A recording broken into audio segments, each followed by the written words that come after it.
баг Эрдэнэт гэдэг эдийн засгийн техникийн багш дээр 603 сум. Бид нэг юм YouTube бичлэг хийх гээд байгаа. Тэгэхээр бичиж байгаа юм. Тэгэхээр хичээлийн веб хуудсан дээр бид нэр өмнөх жилийнхээ юм тавьсан басаа. Тэгэхээр та нар өмнөх жилийн лекцүүдээс миний одоо ярих лекц болохоор шинжлэгдсэн. Тэгэхээр та нар хоёулын юм зүйл зүгээр те. За өнөөдрийн сэдв маань болохоор эконометр гэж юу юм бэ? За мөн эдийн засгийн тоон өөрчлөл гэж юу юм бэ гэдэг талаар хэлээ. Тэгэхээр зарим царайг би аль хэдийн олондоо харсан царай нэг байна. Тэгэхээр яагаад над дээр баймаа орж ирээд байгаа юм бэ? Одоо 3-4 орж ирсэн багшаа сольж болно шүү дээ. Тэгэхээр өнөөдрийн агуулга маань болохоор ийм агуулгуудаар бид нэр ярих чинь.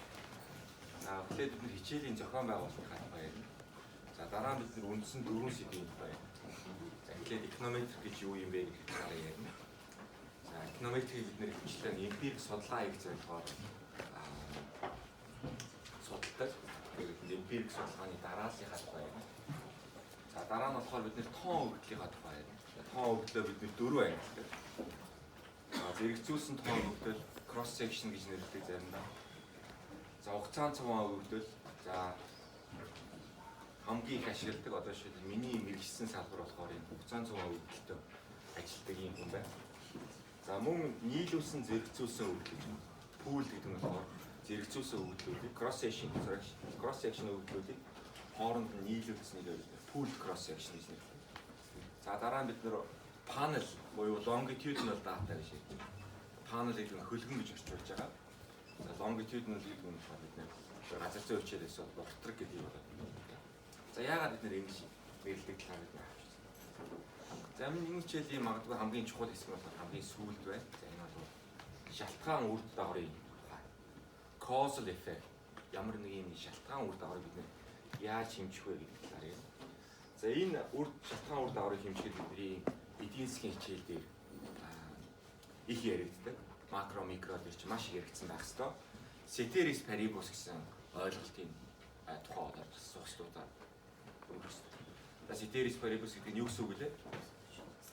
Бусад хүчин зүйлс тогтмол гэсэн үг шүү дээ, латин үг. За альч хэлэнд бол энэ үгээр байна шиг байна. За зохион байгуулалтаа ярихаар хичээлд веб хуудас байгаа. Тэгэхээр хичээлийн веб хуудсыг бид энэ хуудаснаас бол ороод авчих. За энэ хичээлийн веб хуудсан дээр лекцийн слайдууд, лекцийн YouTube бичлэг, за семинарын асуултууд, семинарын асуултуудын бодлого гэдэг юм. Энэ хичээлтэй холбоотой хичээлийн материалууд. Хүн ямар сэдвүүдээр бид нэр энэ хичээлийг үзэж байгаа гэдэг талаар хичээлийн төлөвлөгөө маань болохоор бас хичээлийн веб хуудсан дээр байна. За энэ URL-ийг нь бичгээс жоохон төвшөөж явах юм бол зүгээр миний нэрээр гуглдчих юм бол хамгийн түрүүнд гарч ирж байгаа илэрч маань хичээлийн веб хуудас байх бол хамгийн ашигладаг бололтой юм шиг байгаа миний лаптоптой юмудаас. За тэгэхээр зөвлөгөө өгөх цаг маань болохоор мегмар гарагт 4 цагаас 5:30 хооронд хичээлтэй холбоотой ямар нэг юм асуумаар байх юм бол 5 дугаар ярины 603 энэ байрны дээд хавтал очиад уулзч болох юм. За энэ цаг дээр хичээлтэй байх юм бол хичээлгүй байх юм бол болохгүй. Хичээлгүй байх юм бол заавал энэ цаг ашиглана. Хичээлтэй байх юм бол над руу имэйл бичээд өөр цаг бол тоолж болох юм тийм. За ийм. Зя. Эконометик үндэс гээд энэ хичээлийг гой санагддаг болохоор нэг сүртэй нэртэй болохоор нэг эконометр гэдэг. Сүртэй нэртэй болохоор гэдэг юм уу? Маш олон ийм хөтөлбөрийн оюутнууд сонгох хандлагатай байгаа гэдэг. Тэр буюу сэтгүүл зүйн оюутнууд гэдэг юм уу? За улс төрийн оюутнууд, энэ дээр одоо газар зүйн оюутнууд, геологийн оюутнууд гэх мэтчлэн оюутнууд сонгож байна. Магадгүй тэрнтэй холбоотой болохоор энэ хичээл дээр маш их ундаг. Маш хэцүү хичээл болчиход байна. Тэгэхээр энэ хичээлийг бид нэр сонгох эсгээ болоод бид 2-7 хоногийн дотор шийднэ шүү дээ, тийм семестр гэснээс хойш. Тэгэхээр би тийм оюутнуудын хувьд болохоор та нар 2 удаа тийм сайн тунгааж бодоорой. Одоо хамгийн сүүлд орсон миний хичээлийг Дөнгөний тархалт нь бол энэ хистограф гэдэг. Тэгэхээр үндэс гээд зарим оюутнуудын шалтгаан нь болохоор үндэс гэсэн учраас би энийг маш амархан хичээл гэж бодсон шүү дээ. Дараа нь унчихсныхаа дараа надаас дүн гуугаа явж явах та тэгж хэлж байгаа байхгүй. Тэгэхээр дүн гуй гэсэн ерөөсөө ойлголт ерөөсөө энэ байхгүй. Яг та нар байгаагаар ч байна. Хичээлийн чинь дүнгууд нь эконометрийн үндэс гэдэг хичээлийг судлахын тулд та нар заавал урьдчилан хичээлүүд үзсэн байх хэрэгтэй. Тэгэхээр микро үзсэн байх хэрэгтэй. Микро эдийн засгийн үндэс, макро эдийн засгийн үндэсийг бол заавал үзсэн байх хэрэгтэй. Математикийн хичээл заавал үзсэн байх хэрэгтэй. Математик хичээл. Магадлалын онол математик, статистик гэсэн хичээлийг заавал үзсэн байх хэрэгтэй. Тэгэхээр үндсэндээ эдийн засаг, математик, магадлал гэсэн юм хичээлүүдийг та нар заавал үзсэн байж энэ хичээл рүү орж ирэх байхгүй. Тэгэхээр та нар тэр хичээлүүдээ үзээгүй бол энэ хичээл чинь семестр болгонд ордог хичээл шүү дээ. Тэгэхээр тэр хичээлүүдээ үзчихээд дараагийн семестрт орж ирж болно тийм. За зүгээр эконометрик сурах гэсэн юм а гэж байгаа хүмүүс бол заавал энэ хичээлийг бол авах шаардлагагүй шүү дээ. Тэгэхээр бүх хичээлийн материалууд YouTube лекцтэйгээ, слайдуудтайгаа интернетээр үнгүй байж байгаа юм чинь та нар бидаа суралцж байна тийм. Тэгэхээр заавал надад төлбөр төлөөд дүгнүүлэх гэж байгаа гар бол энэ хичээлийг судлах албагүй шүү дээ. Мэдээж бол эдийн засгийн оюутнуудын хувьд бол заавал үзэх ёстой хичээл. Сонгож байгаа оюутнуудын хувьд бол энийг сайн анхаараарай гэж хүсэж байна. Энэ дээр одоо жишээлбэл A бол энэ 123 оюутнаас ердөө 5 хүүхэд авсан байна. За энэ юунаас болохоор A хасах 90-с дээш оноо болоод ердөө 9 хүүхэд авсан байна гэх. Нийтдээ ерөнхийдөө 123 оюутнаас ерөнхийдөө нэг 14 хүн оюутнал ийм онц авдаг хичээл байна. За B юунууд байна. За миний хамгийн дургүй хичээлүүд энэ F байна. F ундаг те 123 оюутнаас өмнөх миний хичээл дээр 25 оюутан унсан байж тээ.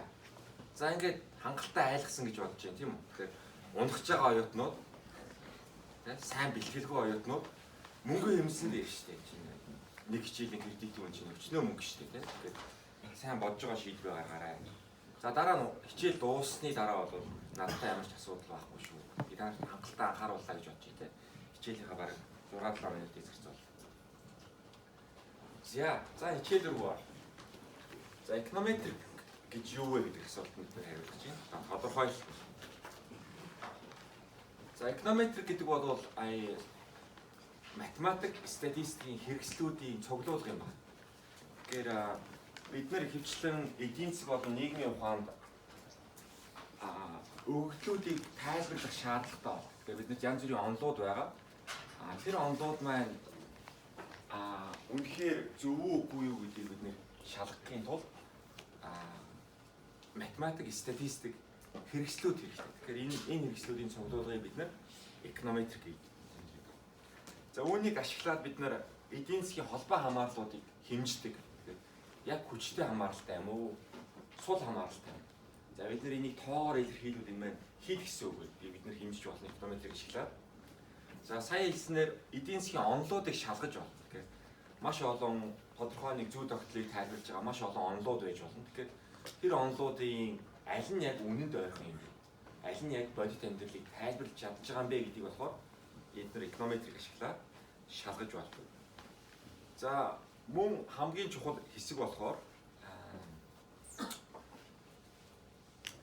ямар нэгэн бодлогыг үнэлж байна. Тэгэхээр энэ бодлого маань болохоор бизнесийн байгууллагын бодлого байж одоо шийдэл бид нэр маркетингийн урамшууллын бодлого байлаа гэж бодъё те. Тэгэхээр тодорхой хугацаанд бид нэр барааны үнийг бууруулах юм бол борлуулалтын хэмжээ өсөж гин үгүй юу гэдгийг бид нэр эконометрик ашиглаад шалгаж байна. За эсвэл бид нэр төрийн бодлогыг үнэлж байна. За одоо жишээл бид нэр 8% зээл үнэхээр орон сууцны одоо юу хүртээ хэмжээг сайжруулж байгаа юм уу гэдгийг бид нэр бас эконометрик ашиглаад шалгаж болж байна. За бүр тодорхой ярих юм бол бид нэр боловсролын яамнаас болохоор боловсролын яам бол Монгол улсын төсвийн хамгийн их хувийг нь бол захиран зарцуулдаг нэгж байгаа. За үндсэн зорилго нь болохоор сургуулиудын санхүүжилтийг хангах. Бидний эдийн засгийн хувьд болохоор асуух ёстой нэг асуулт болохоор энэ сургуулиуд зарцуулж байгаа зардлын хэмжээ сурлагын амжилтанд нөлөөлдөг юм. Тэгэхээр их хэмжээний санхүүжилт авсан сургуулиуд сайн сурлагатай сурагчид гаргад юм уу үгүй юу гэдгийг бид нэр тогтоох шаардлагатай гэж байна тийм. За тэгэхээр бид нар болохоор сурагчдын үнэлгээг бид нэр ингээд авчиж болно сургуулиудаас. Тэгэхээр онц үнэлгээг хэдэн оюутан, сайн үнэлгээг хэдэн оюутан, дунд үнэлгээг хэдэн оюутан ингээд бид нар сургуулиудаас мэдээллийг нь авчиж. Сургууль үрээс одоо тийм. Одоо Улаанбаатарт хэдэн сургууль байгаа? 130-аад сургууль байгаа. 140 сургууль байгаа. Миний мэдхээр 120 сургууль гэж амжиж байсан байна. За тэгэхээр тэр сургуулиуд болгоос нь сургалтын амжилтыг нь хараад авчихна. 126 үзэгдэл авах нь шүү дээ дор хаяжтай. За тухайн сургуулиуд өгж байгаа санхүүжилтийг бид нар сургууль үрээс нь бас ингээд авчихна тийм. За тэгэхээр энэ хоёрын корреляцийг нь бид нар одоо бодож чадна шүү дээ. Статистик хичээл үзсэн юм чинь корреляцийг Excel-ээр ч гэсэн болчих болно тийм. За тэгэхээр корреляц нь 0.9 гэдээ гараад ирлээ гэж байна тийм. Тэгэхээр энэ маань үнэхээр санхүүжилтийн хэмжээ сурлаганд эргээр нөлөөлж юм гэсэн үг мөн үү? За мөн биш гэж хариулж байна тийм. За энэ бол биш. Яагаад биш юм бэ гэдгээр хэрвээ санхүүжилт ихтэй сургуулиуд дээр хүмүүс сайн хүүхдүүд нь очиж сурдаг байх юм бол санхүүжилт ихтэй сургууль. За одоо жишээлбэл 1-р сургууль гэдээ аваад үзье тийм. 11-р сургууль. Бусад сургуулиудаас болохоор ердийн сургуулиудаас хамаагүй илүү санхүүжилттэй сургууль. Тийм ээ? Энэ чинь болохоор лаборатори сургууль гэдэг тусгай хангамжтай. Тэгэхээр энэ сургуулиудыг хараад байхад хамгийн сайн оюутнууд сурагчид жишээлбэл тэр сургуулиуд руу очиж сураад байгаа байхгүй. 1-р сургууль, 11-р сургууль тийм. Өөр одоо ямар сургууль тийм. Тэгэхээр чинь яг үнэхээр санхүүжилтийн хэмжээнээс болоод сайн сурагчид төрчихөө. Эсвэл сайн сурагчид очсон учраас тухайн сургуулийн амжилт сайн байгаад байна уу гэдэг чинь болохоор тодорхой биш вэ шүү дээ. Тийм ээ? Тэгэхээр бид нэр корреляцийг ийм нэгнийхэн шалтгаан үр дагавар болгож болов тайлбарлаж чадахгүй байна шүү дээ. Энэ тохиолдолд бид нарт бол эконометр гэдэг зүйл хэрэгтэй болж байна. За эконометр гэхээр саяны ярьснаас статистикаас тусдаа бие даасан ба. За статистик маань болохоор үндсэндээ үүслийг нь хараад үзэх юм бол энэ байгалийн зүй тогтолцоодыг болохоор тайлбарлах гэж гарч ирсэн.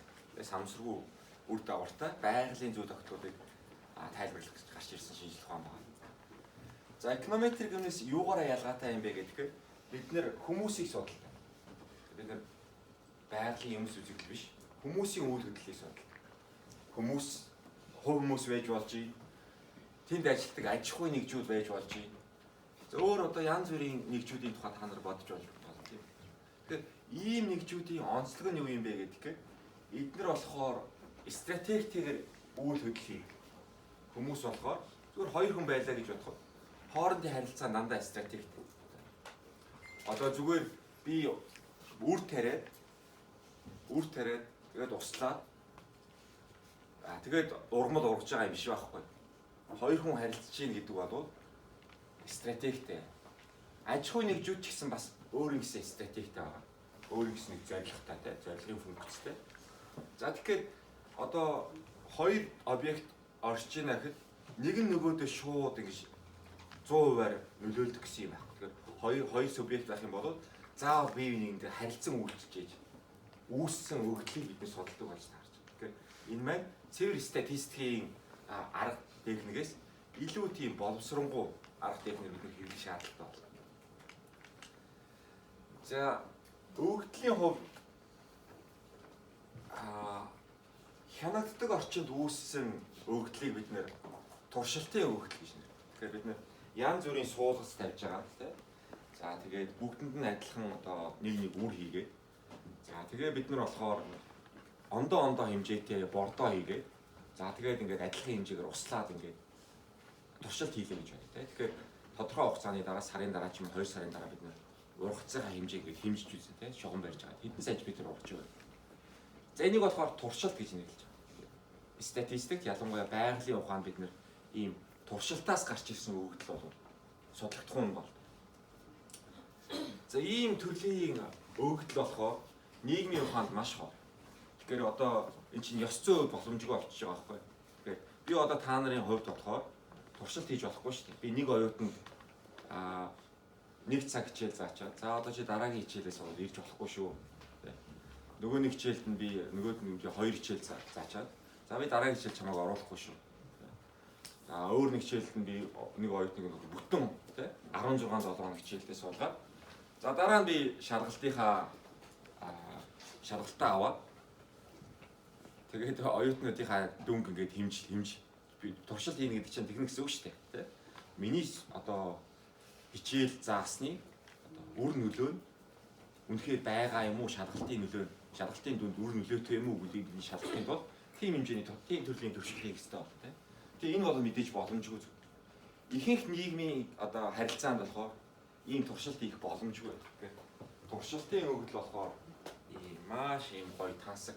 Гэтэ одоо бидэнд байдгүй тийм өгөгдөл болж таарч байна. За нийгмийн ухаанд бид нэр туршилтын бус өгөгдөл бол олно. За үүнийг заримдаа ажиглалтын өгөгдөл гэж байна. Observational data.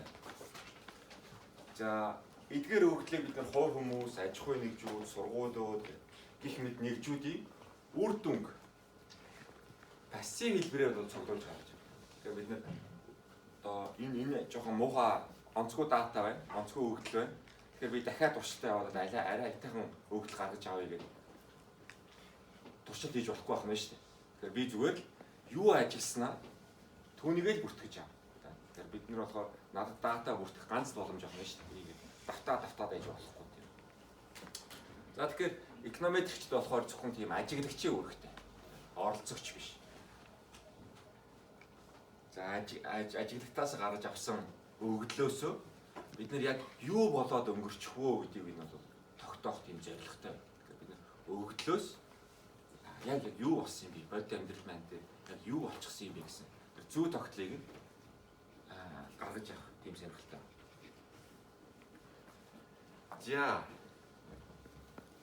За эконометрик судлахын ач холбогдол гэсэн юм байна. Эконометрик. За биднэрт ямарваа нэгэн одоо шинжлэх ухааныг судлахын зорилго чинь болохоор бид нэр зүй тогтлыг нь болоо таньж мэдэх зорилготой байгаа шүү дээ.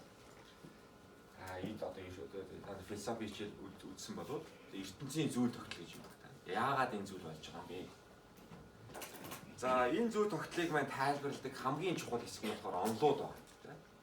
За эдийн засаг бид нар маш олон онолууд байна. За тэгэхээр бид нар эконометрик ашиглахдаа ч гэсэн эхлээд бид нар онолуудаа сайн мэдэх хэрэгтэй байна.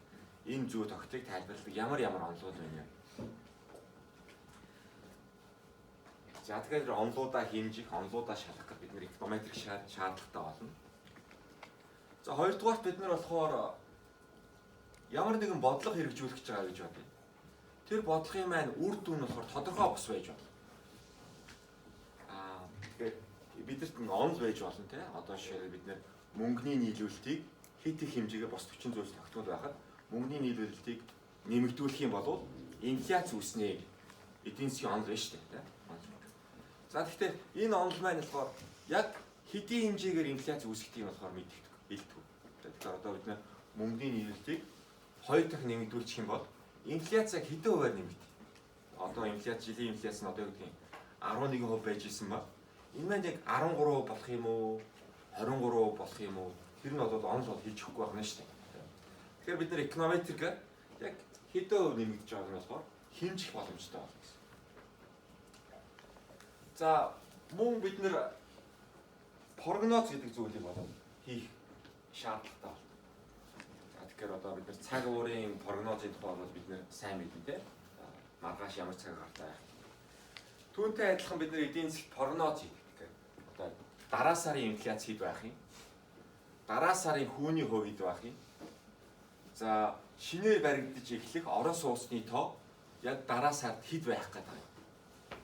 Эдгээр нь болохоор маш чухал мэдээлэл байна. Тэгэхээр бизнесийн байгууллагууд энэ прогнозоор жишээлбэл тулгуур үйл ажиллагаагаа явуулж байгаа шүү дээ. Энэ прогноз сайн байх тусам бизнесийн үйл ажиллагаанд болохоор дэмтэй. За нөгөө талаас болохоор төрийн байгууллагууд бас дэмтэй. Тэгэхээр бид нар болохоор яг ажилгүйдлийн төвшин дараа сард ийм байх гэж байгаа юм бол одоо энэ сар бид нэр ямар бодлого, ямар хөтөлбөр хэрэгжүүлэх вэ, ямар шийдвэр гаргах вэ гэдэг нь болохоор прогнозтой. Тэгэхээр бид нэр прогнозыг бид эконометрик ашиглаж болдог. За энэ үндсийн юм 3 юм байна. За. За дараагийн ярихчдаа зүйл болохоор эмпирик судалгаа гэсэн юм. Эмпирик судалгаа. За тэгэхээр бид нэр судалгааны ажил гэдээ ярихаар хоёр төрөлд хаваадаг тийм. Тэгэхээр нэг нь болохоор онлайн судалгаа. Онл нь болохоор ерөөсөө өгдөлтөө болоод нэг ажиллахгүй. Ерөөдөө бол томьёо байна гэсэн үг тийм. За хоёрдугаар төрлийн судалгаа нь болохоор эмпирик судалгаа гэж. Эмпирик гэдэг нь болохоор бид нэр тоон өгдөлтөд ажиллана гэсэн. За мэдээж бол аль нь маш чухал. Би одоо жишээлбэл одоо онлайн судалгаа би хийдгүү юм байна. Миний хийдэг бол асуудал бол үндсэндээ эмпирик судалгаа. Тэгээ би бол онлайн судалгаа маш чухал гэдгийг бол мэддэг. Тэгээ миний одоо ажлын ихэнх зүйл болохоор онл дээр тодгуур. Тэгэхээр онлайн ажлууд дээр тодгуурлаад би эмпирик судалгаа хийдэг. За нөгөө талаас болохоор эмпирик судалгаанууд нь онлайн хүмүүст маш чухал. Тэгэхээр эмпирик үр дүн бодит амьдрал дээр ийм байгаа юм байна. Тэгвэл би энэ амьдралыг одоо тайлбарлах ямар онл гаргаж авах. Эсвэл бол энэ амьдралыг тайлбарлах ёстой онл маань чи бодит эмпирик судалгааны үр дүнтэй болоод нийцэхгүй байна. Тэгэхээр шинэ онл гаргаж ирэх ёстой юм шүү. Тэгэхээр энэ онлын болон эмпирик судалгаанууд болохоор юм харилцан уялдаад байна. За тэгэхээр эмпирик судалгаа нь болохоор өгөгдлгээд ер нь бол бид нэр дата гэдэг нэр өгөгдөл гэж нэрлэдэг. Дата.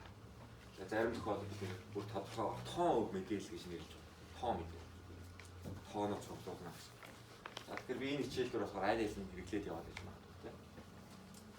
За тэгэхээр эмпирик судалгаа гэж юу юм бэ гэхээр өгөгдлийг ашиглаад онлыг шалгах, эдийн засгийн хамаарлыг хэмжих, ямар нэгэн бодлого болон интервенцийн үр нөлөө тогтоохыг эмпирик судалгаа гэж нэрлэдэг. За та нар би итгэхийн хурдан уншаад маягийн явж хаалаа заавал бичгaalгүй шүү дээ тийм. Тэгэхээр энэ слайдууд болохоор хичээлийн веб хуудас дээр байна. Тэгэхээр та нар зөвхөн одоо би одоо хэрвээ та нарын оронд оюутан байсан бол би YouTube лекцэнд ирэхээс өмнө YouTube бичлэгийг нь эхлээд үзнэ. Лекцийн слайдуудаа эхлээд уншина. Тэгэхээр би лекцэнд яах гэж ирэх вэ гэхээр үндсэндээ би шалгалтанд бэлдэж байгаа юм шиг тийм ээ. 2 3 дахь удаа уншиж байгаа юм шиг орж ирэх байхгүй. Тэгээд лекц уншсан тэр лекц үзсэн YouTube видеоноос ойлгоод байгаа зүйлээ эндээс одоо шиг асууж болох байхгүй. Энэ лекцийн үед.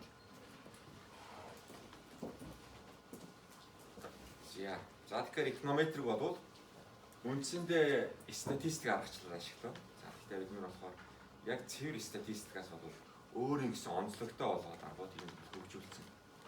За тэгэхээр одоо энэ байгалийн ухаан бусад одоо юу гэдгийг статистик аргачлал судалдаг хүмүүс ч гэсэн статистикийг шууд судалгаасаа илүү эконометрик болоод илүү судалдаг тийм хандлагатай болсон байна. Тэгэхээр одоо энэ статистик эконометрикийн хоёр шинжлэх ухааны одоо юу гэдгийг хөгжлийн хурдцыг нь харьцуулах юм бол эконометрик нь хамаагүй гол эрчтэй хөгжиж байгаа юм шинжлэх ухааны салбар. За эмпирик судалгаа хийх одоо та нар курсын ажил бичнэ тийм. За зарим ч нь бол дипломын ажлууд бичих байна.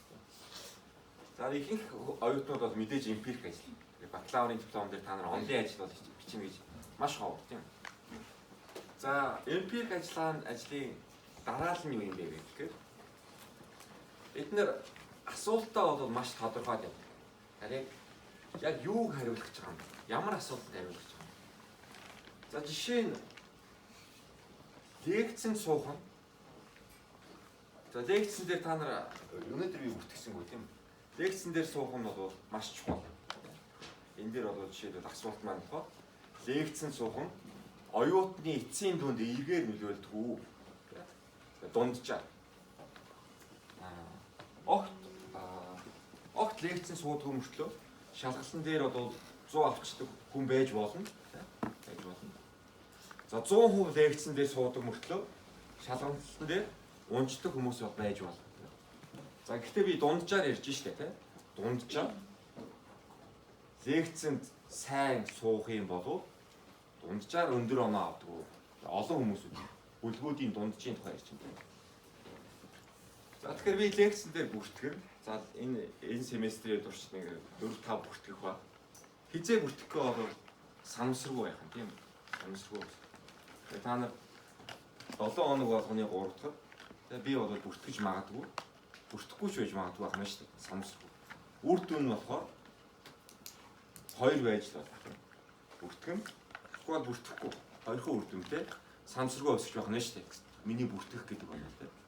Магадлалын дархлыг харах юм бол 50% магадaltaй. Бүртгэж магадгүй, бүртгэхгүй байж магадгүй. 50% магадaltaй. Тэгэхээр нийт үзэгдэл гарах магадлал нь 100% тийм үү? Нэг бол бүртгэх, нэг бол бүртгэхгүй. Тэгэхээр лекц болгон дээр чи энэ чи адилхан байгаа шүү дээ. Адилхан байна.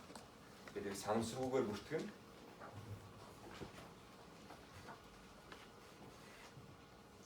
сар болгоны эхний 7 хоногт бүртгэх гэж хэлэхгүй байна шүү дээ. Санамсаргүйгээр.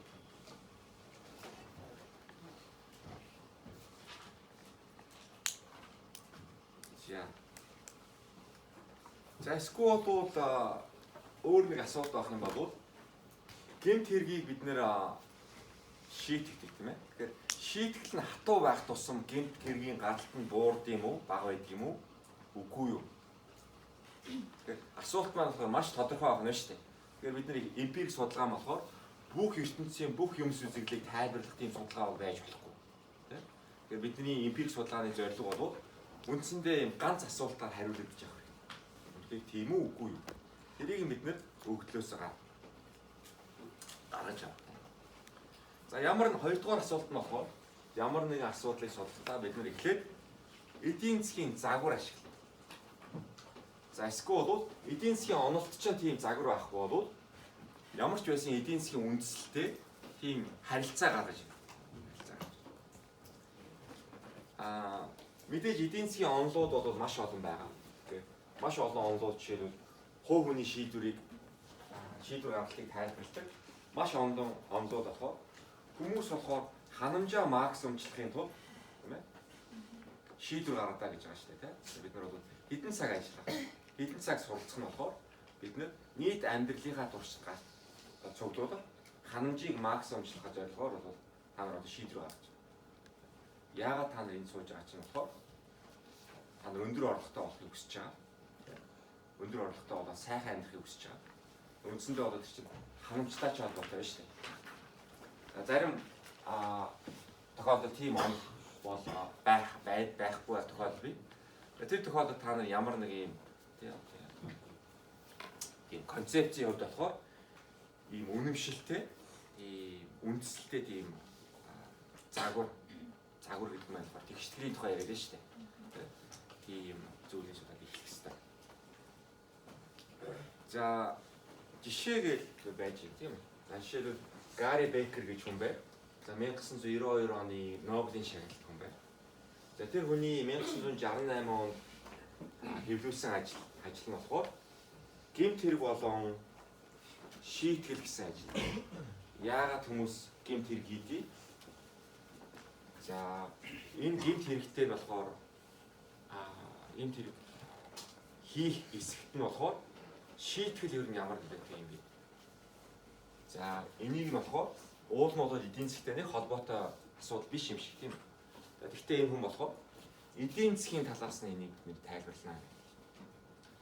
За маш ийм алдартай ажил Journal of Political Economy гэж сэтгүүл байгаа. Тэгэхээр одоос та нар эдийн засгийн сэтгүүлүүдтэйгээ бол танилцж ирэх хэрэгтэй. Мэргэжлийн хүмүүс болохоор судалгааны ажлаа эрдэм шинжилгээний сэтгүүл гэж зүйл хэвлүүлдэг.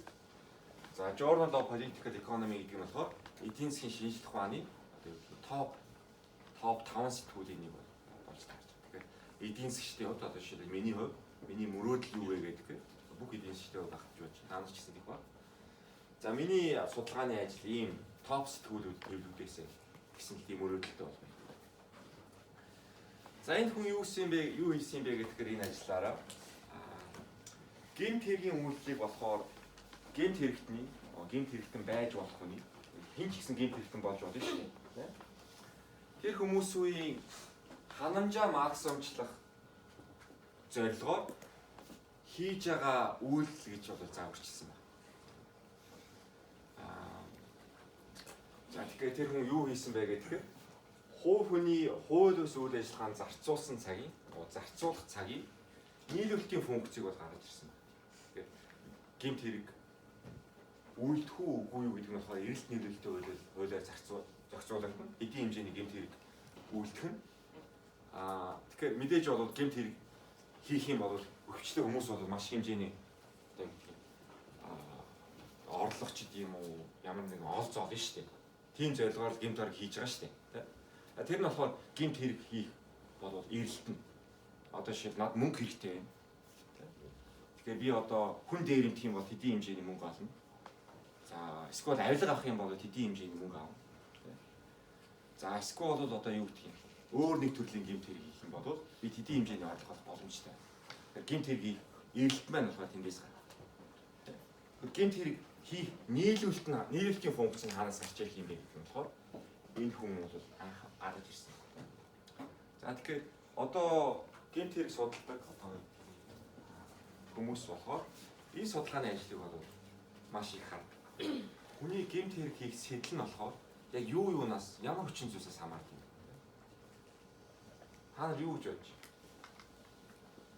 Гэмт хэрэг хийх хэсэг нь юунаас хамаардаг? Юунээр баригдах магадлалаас хамаардаг. Баригдах магадлалаас хамаардаг. Шийтгэлээс бол хамаардаг. Баригдахтай холбоотой. Баригдаад хүн чинь гэмт хэрэгээр баригдаж болно. За баригдаад цагдаагаар ороод шийтгэлгүй өнгөрчдөг хүмүүс зөндөө шүү дээ.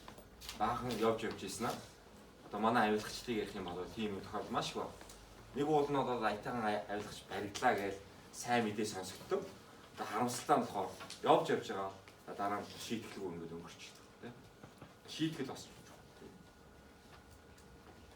За гэмт хэрэг дээр болохоор одоо жишээлбэл өөр нэг зүйл болохоор бусдын нөлөө чухал юм шиг санагдаад байна. Peer effect. Одоо жишээлбэл хоёр хүн байлаа. Нэг нь болохоор ингээл маш гоё амьдрал. Маш гоё амьдрал гэдэг. Бүр тасархаа. Нөгөө хүн нь болохоор уул нь болоод ингээд адилхан баг ингээд хуучин хамт сурч ийсэн юм хуучин найз байна. Тэгэхээр тэр хоёрын зөрөө амжиргааны зөрөө ингээд маш ихсэх тутам энэ болохоор тэр муу амьдарч байгаа хүн харьцангуй муу амьдарч байгаа. Заавал абсолютли муу амьдарч байгаа хүн гэсэн үг. Хүмүүс болохоор би энэ тэгээ өөрсдийг болохоор дандаа ондоо хүмүүстэй харьцуулдаг байхгүй. За тэгэхээр нэг хүн надтай адилхан маш гоё амьдраад байхад тэр авилга аваад ингээд хээл ахуул хийгээ юм хулгайлаад маш гоё амьдраад байхад би ингээд муу амьдраад байх юм.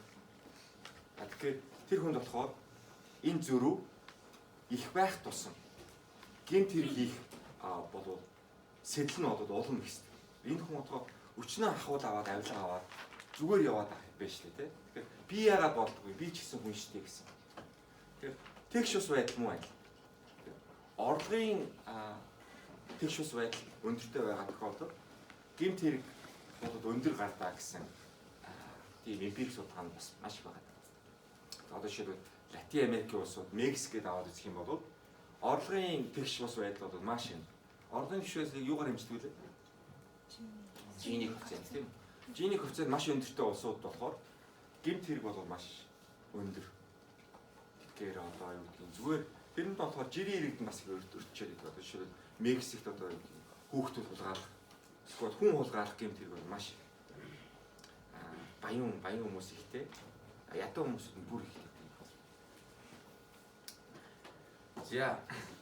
За бидээж бидэнд ийм бекерийн шиг бекер болохоор бүр ийм албан ёсны ханамжийг максимумчлах зорилгоор нийлүүлэлтийн функцийг гаргаж ирчээ.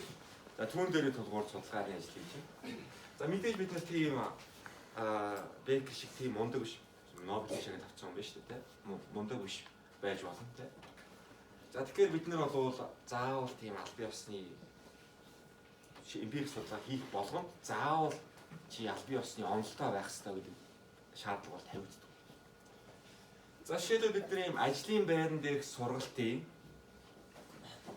бүтээмжид нөлөөлж байгаа нөлөө бид нар хэмжиж байгаа гэж байна. Тийм. За тэгэхээр бүтээмжийг бид нар болохоор цалингаар хэмжиж байна. Бүтээмж өндөртэй хүмүүс болохоор өндөр цалин авдаг. Тийм. За тэгэхээр бид нар болохоор яг одоо албан ёсны онол байхгүй ч гэсэн үнэмшилтэй загвар тавьж штэ. Хүний цалин гэдэг бол функц байна. юунаас хамаарсан функц вэ гэхээр боловсролын хэмжээнээс хамаардаг байна.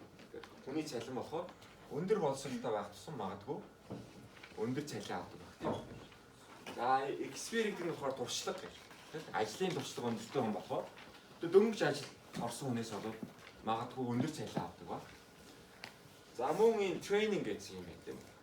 За энэ дээр болохоор яг ажлын байран дээр сургалтын зохион байгуулдаг шүү дээ. Яг энэ ажлыг хийхин тулд сургалт явуулдаг. Тэгэхээр ажлын байран дээр сургалт нь хамрагдсан хугацаа тийм ээ. Цагаар нэмж байна. Энэ бол үнэмшилтэй зав. Яг аль бие осны бол загвар бол биш. Гэтэл болохоор эдийн засгийн үндэслэлтэй загвар гэдэг юм байна. За гурав дахь чухал зүйл болохоор эдийн засгийн загвараа. За эсвэл эдийн засгийн үндэслэлтэй тэр загвараа, эдийн засгийн онлын юм уу? Эдийн засгийн үндэслэлтэй загвараа эконометрикийн загвар болох. Эконометрик. За одоо бид нар болохоор эдийн засгийн онлын загвар дээр энэ жишээлбэл төлөвлөхгүй. Бид нар зөвхөн эконометрик загвар дээр. За эдийн засгийн онлын загварууд болохоор өөр юм гэсэн хүндрэлүүдтэй байдаг. Тэгээд за ямар хүндрэлүүдийн тухай бид нар энэ жишээлийг туршид ярина. За эдийн засгийн загварууд болохоор тодорхой бус байдал маш ихтэй байдаг. Эдийн засгийн загварууд хвчлэн тэгшдэглүүд байдаг. Тэгэхээр бодит амьдрал бол яг тэгшдэглээр жолоодогдно гэсэн юм бол байхгүй шүү дээ. Тэ бодит амьдрал бол тийм бол амархан зүйл бол биш. Бодит амьдралаар тодорхой бус байдал. Тэгэхээр уул нь онлоор бол ийм байх хэрэгтэй байтал бодит амьдралаар хүнээс нь зөрөөтэй үр дүн гарчих тохиолдол бол бас байдаг. Тэглээгээ тэр онл бол худлаа гэсэн үг биш тийм үү? Тэгэхээр энэ маань болохоор зүгээр тодорхой бус байдлаасаа болоод манай онлын загвартаа оруулах чадаагүй тэр хүчин зүйлсээс болоод одоо үгдгийн онлын тайлбарлах хэсэг нь бодит амьдралын өгдлөөс ондоот болчихдог. За жишээл одоо бид нар сая нийлүүлэлтийн функцэнд юу ярьсан бэ гэдгээр баригдах магадлалын тухай ярьсан тийм.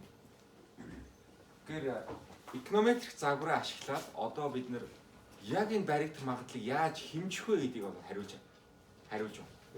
Онлын загвар дээр болохоор баригдах магадлал гэж нэг юм тавьчихж штэ. Тэгэхээр баригдах магадлал чинь өндөр байх юм уу, нам байх юм уу? Тэр яг хэмжээ тон утга өгье гэх юм бол бид нар заавал эконометрик ашиглах хэрэгтэй болж таа. За эдийн засгийн онл болохоор функц тавьчихдаг.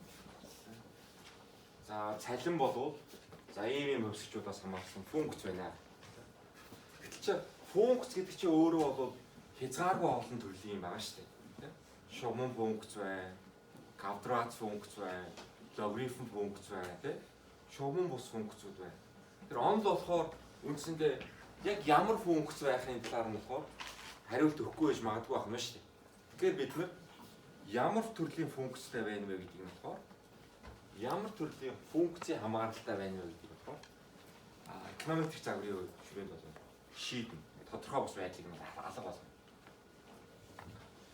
За тэгээд хоёр хөвсгч байлаа гэж бодоход тэр хоёр хөвсгчийг яг хооронд нь холбосон зүгээр нэг томьёо бол хизээч байдаг. Тэгэхээр x тэнцүү, y тэнцүү y гэдэг ховсгчийн утга нь болохоор 2-ыг үржих нь x гэдэг ийм математик томьёо. Ийм зүйлээр бодит амьдралыг тайлбарлах маш хэцүү. X-ийг нь орлуулад байхад x-ийг нь орлуулахад y-г нь болохоор бидний ажиглагдж байгаа y-гээс ондоо гараад ирдэг. Тэгэхээр манай онд маань алдааны хэсэг байх нь шүү дээ. Алдаатай байна гэсэн. Тэгэхээр бид нэр энэ ховсгч хоорондын хамаарлыг төгс биш. Энэ бол төгс хамаарлаа шүү дээ. Төгс шугам хамаарлаа. Төгс биш байлгадаг. Тэр үл ажиглагдах хэсгийг нь хүчин зүйлсийг нь бид нэр яаж тооцох вэ гэдэг асуудал юм болохоор эконометрик загварын үрээ ший. Одоо энэ дээр болохоор төгс ус болгодог маань болохоор одоо шүү. Y тэнцүү 2x дээр нэмэх нь 1 болж. Нэмэх нь ямар нэгэн зүйл болж таарч шүү дээ. За жишээ аваад үзье тийм үү? Жишээ аваад үзье. За тэгэхээр бидний эконометрик загвар одоо тодорхой ус байдал нь алга болж байна. Юугаар алга болж байна гэхээр бидний функц бол шугамн функц байна гэж тавьж штэ. F от гэж бодоод би функц тавихгүй тийм. Цалин гэдэг бол бета 0 гэдэг нэг тогтмол тоон дээр нэмэх нь бета 1-ийг үржих нь идэв боловсролын хэмжээ нэмэх нь бета 2-ыг үржих нь experience туршлага. Нэмэх нь бета 3-ыг үржих нь training. Тийм. За тэгээд цалингийн хэмжээ нөлөөлдөг энэ гурван хүчин зүйлсээс бусад бүх хүчин зүйлсийг нийлүүлээд энэ юу гэдэг зүйл рүү оруулсан байна шүү дээ. Цалинд бол энэ гураас өөр цалин нөлөөлдөг хүчин зүйлс юу вэ?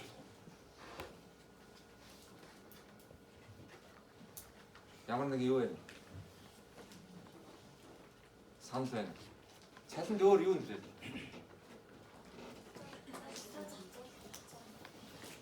За энэ дээр одоо жишээлбэл ажилдаа зарцуулдаг хугацаа зарим нь болохоор илүү цаг ажилладаг хүн байж болно тийм.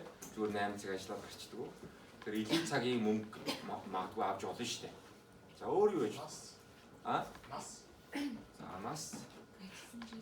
За нас. Нас арай ялгаатай байж болно шүү дээ. За. Тэгэхээр огт ажил хийхгүй байж байгаа. Өөр настай болсны хойноо бол хүн ажиллаж эхлэх юм бол магадгүй нас туршлага хоёрын хооронд ялгаатай гарч болно гэж бодож байна. Гэтэ мэдээж бол энэтэй нэлээ өндөр класстай зүйл болно шүү дээ. Нас туршлага хоёр юм. За өөр. Эрүүл мэнд. Эрүүл мэнд өндөртэй байх тусам яадаг юм? Эрүүл мэнд өндөртэй байх тусам илүү бүтээмжтэй байдаг ба. За тэгэхээр бол эмнэлэг явлаа гэж баян акт аваад байдаг хүн бодвол акт аваад цалингаас асуулаад байдаг хүмүүсээс өндөр цалин авах. За өөр. Ажлын байрны за орчин нөлөөлдөг юм тийм. Сайн орчинтой газар өндөр цалин авах уу? Бага цалин авах. Гоё үнэтэй ажлын байр гаргаж өгсөн юм чинь ингээд бага цалин өгөх болов уу? Эсвэл бол гоё ажлын байр орчинтой учраас бас гоё цалин өгөх юм байна. За хүнд хэцүү гэдэг байж ямар салбар гэж байж тийм. Ажлын өнгө гэж бодох. За арьсны өнгө гэж бас юм чинь тийм. Хар арьстай хүн өндөр цалин авдаг, цагаан арьстай хүн өндөр цалин авдаг тийм. Тэгэхээр маш олон хүчин зүйл байна шүү дээ. Тэр хүчин зүйлсүүдийг бүгднгийн нийлүүлээд энэ юу руу оруулчихсан байна. Энэ юу гэдэг чинь болохоо зүгээр нэг юм эндээс харахад маш юм даруухан ганцхан үсгээ илэрхийлэгдсэн урдаа юм гой кофе байхгүй тийм. Ийм зүйл боловч маш чухал зүйл байна шүү дээ. Маш чухал, маш олон зүйлийг авалцсан тийм. За тэгэхээр мэдээж болоод бид нэр бета 0 бас бета 3-ыг нь бид нэр тогтмолууд эсвэл бетанууд энэ тогтмол тоонууд бетанууд болохоор эднийг бид нэр загварын параметр гэж нэрлэдэг. Параметр. Тэгэхээр бидний зорилго, эконометрийн зорилго бол энэ параметруудыг үнэлэх зорилготой. Тэгэхээр бид нэр хүмүүсийн цалин цогцолж байгаа. Энд 3 хувьсгчдаар мэдээллийг цогцолж байгаа. За тэгээд бид нар энэ параметруудыг үнэлж тоон өгөх зорилготой байна. За тэгэхээр одоо энэ бета 1 яг хэд юм бэ? Тэгэхээр 1 жилийн боловсролыг бид нэр 1 жилээр нэмэгдүүлэх юм бол цалинд гарах өөрчлөлт нь юугаар хэмжигдэх нь вэ? Бета 1-ээр хэмжигдэх гэдэг нь шүү дээ, тийм. Тэгэхээр бид нэр бусад хүчин зүйлс нь ингээд тогтмол байж байгаа. Бид нэр боловсролыг 1 жилээр нэмэхэд цалинд үзүүлэх нөлөө нь бета 1-ээр хэмжигдэх гэдэг байна. За энэ жишээний хувьд болохоор бидний ажлын байран дээр сургалт маань ямар нөлөөтэй юм бэ гэдгийг сонирхож байгаа учраас бидний зорилго болохоор бета 3 болчихсон. Энэ бета 3 нь тэг үү? Тэгээс өөр тоо юу? Эерэг юм уу, сөрөг юм уу? За яг хэмжээ нь хэд юм бэ гэдгийг бид сонирхож байна гэсэн. За бидний мэдээж зорилго болохоор наривчлалтаа энэ бетануудыг хэмжих зорилготой байгаа. Тэгэхээр наривчлалтаа хэмжихийн тулд бидний төвөр хүмүүсүүдийн мэдээлэл цуглуулна гэсэн шүү дээ, тийм. Тэр хүмүүсүүдийн тоо маань болохоор айл болох том байх юм бол манай их олонлогоосоо нийт ажиллагчдын их олонлого гэдээ байгаа тийм үү. Тэр их олонлогоосоо аль болох олон хүний мэдээллийг цуглуулах юм бол бидний илүү бидний энэ наривчлал нь болохоор параметрыг үнэлэх наривчлал нь болохоор илүү сайн байна. Тэгэхээр бидний зорилго болохоор аль болох том өгөгдлийн сантай ажиллах тийм зорилготой. За гэхдээ бодит амьдрал дээр болохоор хэдийн хэмжээний өгөгдөл цуглуулж чадах нь болохоор өөрийн гэсэн хязгаарлалтай шүү дээ. Өгөгдөл цуглуулах ч өөрийн гэсэн заалталтай.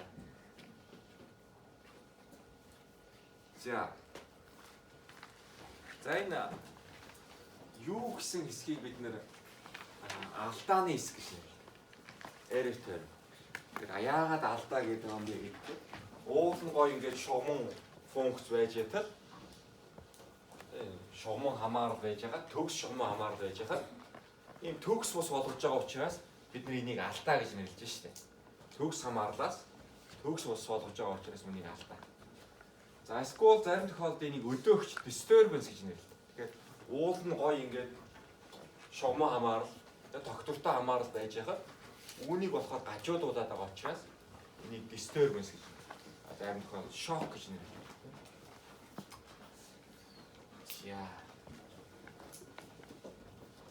За энэ юу болохоор энэ юу гэдэг алдааны хэсэг маань цалин нөлөөлж болох энэ гурван хүчин зүйлсээс гадна өөр юу хэмждэг вэ гэхээр энэ хувьсгчдыг бид нэр хэмжихдээ алдаа гаргаж байна. Хэмжихдээ. Одоо тэгээд бид нэр хүмүүсээс ажлын байран дээр хэдэн цагийн сургалт авсан бэ гэдгээр тэр хүмүүс болохоор уул нь 67 цагийн сургалт авсан мөртлөө 1 цагийн авсан сургалтаа ингээд санахгүйгээр 66 цаг гэдээ илчлээ гэж бодъё л да тийм үү. Тэр маань 66 цаг гэж өртгөж штэ тийм. Тэгэхээр тэр хэмжилтийн алдаа маань гарч ирж байна тийм үү. Бодит байдлыг бид нар хэмжсэн хэмжилт маань алдаатай гарч ирж байна. Тэр алдаа болохоор энд бүртгэв. Энэ болохоор алдаа хэмжилтийн алдаа.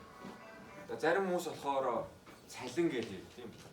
Цалингаа хэлдэг гэдэг зарим хүмүүс болохоор нууж хэлнэ штэ. Өндөр цалинтай хүмүүс болохоор нууж хэлэх тийм тохиол байж магадгүй. Тэгэхээр бид хэмжилтийн алдаа гарч ирж байна. Тэр хэмжилтийн алдаа болохоор бас ийшээ орчих нь шүү дээ. За нөгөө юунууд дээр ч гэсэн боловсрол туршлага гэдэг нас дээр ч гэсэн хэмжилтийн алдаа гарах юм бол юунууд руу тэр юу гэсэн алдааны хэсэг рүү орчдөг.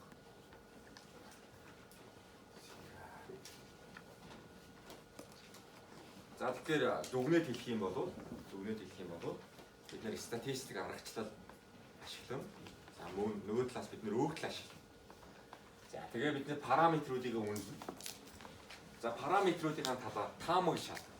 Таамаг гэдэг нь болохоор энэ бета 3 тэгтээ тэнцүү юу гэсэн таамаглыг шалгах нь байна шүү дээ. Чин тэг биш юм байгаа. Биш юм шүү дээ. За үүнийгээ бид нэр бета 3-ыг үнэлснийхаа дараа шалгана. За эсвэл бол 1 жилийн ажлын туршлага нь 1 жилийн боловсролтой адил мэдээд цалин үзүүлэх юм. Гэсэн таамаглал байж байгаа.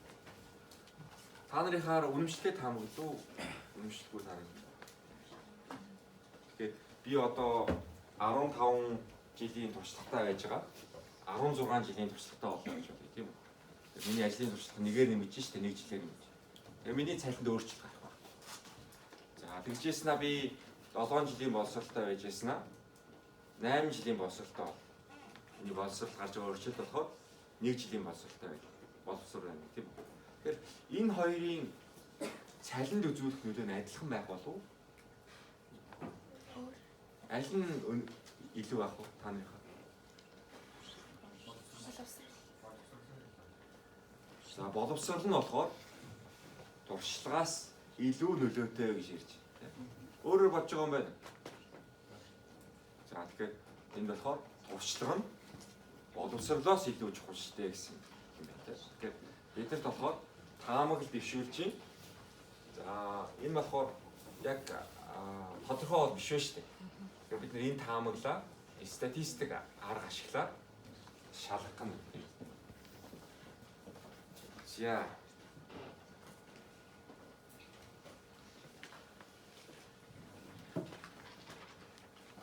За Тэгэхээр дөрөвт хамгийн сүүл хийдэг аюу маань болохоор эмпирик судалгааны маань хамгийн дөрөвт зүйл болохоор одоо бид нэр өгдлөө цуглуулна, тоон өгдлөө цуглуулна. За статистикийн арга ашиглана. За бид нар ямар аргуудыг ашиглахаар энэ жилийн хүрээнд үзсэн. Хамгийн ашиглах арга болов энэ жилийн хүрээнд ашиглах цорын ганц арга болов хамгийн бага капиталын арга гэж байна. За энэ арга ашиглаад параметруудыг өгдөл дээр үнэлнэ. Дараа нь бид нэр параметруудынхаа итгэлийн интервалыг байгуулна. 95% итгэлийн интервал нь хаанаас эхлээд хаана дуусч байгаа юм бэ? Энэ бета 3 гэдэг параметрийг те. За тэгээд бидний үнэлж авсан энэ интервал маань болохоор бидний таамаглагдсан утгыг агуулж байна уу үгүй юу? Бидний таамаглагдсан утга нь жишээ бета 3 тэгтээ тэнцүү гэж тавьсан шүү дээ. Тэгэхээр бидний 95% итгэлийн интервал нь энэ тэг гэдэг бидний таамаглагдсан утгыг агуулж явах юм бол бид нар яах нь? Тэг таамаглыг болохоор няцааж чадахгүй байх нь шүү дээ. Няцааж. Манай итгэлийн интервалаас гадна байж явах юм бол нөгөө бета 3-ийн үнэлгээмээ таамаглалын маань 0 маань бидний үнэлж авсан интервалын гадна байж явах юм бол бид нар тэг таамаглалаа няцаана гэсэн үг шүү дээ. За ингээд бол болчих واخгүй юу? Эмпирик судалгаа бол ердөө л юм. Тэгэхээр асуулт тавина. Асуулт маань болохоор юу байсан бэ гэдэг. Санаж байгаа юм байна. Ажлын байран дээрх сургал цалин нөлөөтэй юу үгүй гэсэн асуулт байсан шүү дээ. Тэгэхээр бид нэг асуултаа тавиад эмпирик судалгааны мэд төгсмөл маань болохоор нөлөөтэй юу үгүй гэсэн шийдвэрээ гаргаад дүгнэлтээ гаргаад дуусна гэсэн. За асуух зүйл байна. За асуух зүйл авахгүй бол дараагийн ярих сэдв байна. Тэгэхээр эдийн засгийн өгөгдлийн бүтэц гэж байна.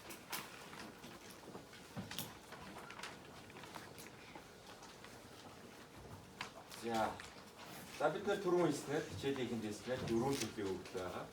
Зэрэгцүүлсэн өгөгдөл cross section гэж нэрлэж байгаа. За бид нар энэ дээр ондоо хүмүүс өөрөөр орчуулсан байж магадгүй. Тэгэхээр ямар ч байсан энэ хичээлийн хүрээнд би cross section-ыг дандаа зэрэгцүүлсэн өгөгдөл орчуулж байгаа. Манай тэнхимийн өөр багш нар ч гэсэн бас мөн зэрэгцүүлсэн өгөгдөл гэж ярьж байгаа. Гэтэ өөр газар тийм өөр сургуулиуд дээр чинь өөрөөр орчуулдаг гэж магадгүй. За эконометрикийн нэр томьёонууд болохоор та нарт одоо болгоомжтой байхаас өөр арга байхгүй. Ягаад гэх юм бол эконометрик гэдгийн шинжилгээ хаан болохоор Монголд орж ирээд харьцангуй удаагүй шинжилгээ хаан байхгүй. Тэгэхээр нэр томьёонууд бол одоо математик юм уу физиктэй харьцуулахад төлөвшөөгүй тогтоогүй байна. Тэгэхээр бид нэр эконометрик гэдэг зүйлийг болохоор социализмын үед бол нэг ярьдаг байсан. 90-ад оноос өмнө бол бид нар нэг ярьдаг байсан. За баруунд болохоор эконометрик гэдэг үг бол хизээ үссэн юм бэ гэхээр 1930-ад оноос үссэн. Эконометрика гэдэг сэтгүүл эрдэм шинжилгээний сэтгүүл энэ салбарын 1934 онд байгуулагдсан. Тэрнээс өмнө болохоор эконометрик гэж байхгүй байсан байна шүү дээ. Тэгэхээр 34 онд юу болж ирснийг бол бид нар мэднэ тийм. Хүйтэн дайн болж ийн социалист коммунистаараа хуваагдчихсан байгаа учраас тэр сэтгүүлийг жишээлбэл Монголд уншдаг юм байхгүй. Оросын албаны улс зөвлөлт улс уншдаг юм байхгүй. Уус 20-тэй шинжилдэг юм. Тэр та нар амар азтай байна шүү дээ. Амар болохгүй 20-тэй юм. Би та нарт ингээд чөлөөтэй заагаа та нар бол ингээд чөлөөтэй сонсоод сурч шнэ тэ. Магадгүй одоо сурах одоо нэг урамшуул чинь хүмүүсийн 20-д байсан юмыг та нар одоо сурах боломжтой болсон байна шүү дээ. Гэхдээ сонирхолтой байж магадгүй. За дараа нь хугацаанд цуваа өгдөл гэж байна. Дараа нь нийлүүлсэн зэрэгцүүлсэн өгдөл гэж байна. Дараа нь хөлгөн өгдөл гэж байна. Зарим тохиолдолд энэ бүртгэгдсэн гэж ярьдаг. Longitudinal гэж. За эдгээр нь юу юм бэ? За зэрэгцүүлсэн тоо өгдөл гэж юу юм бэ?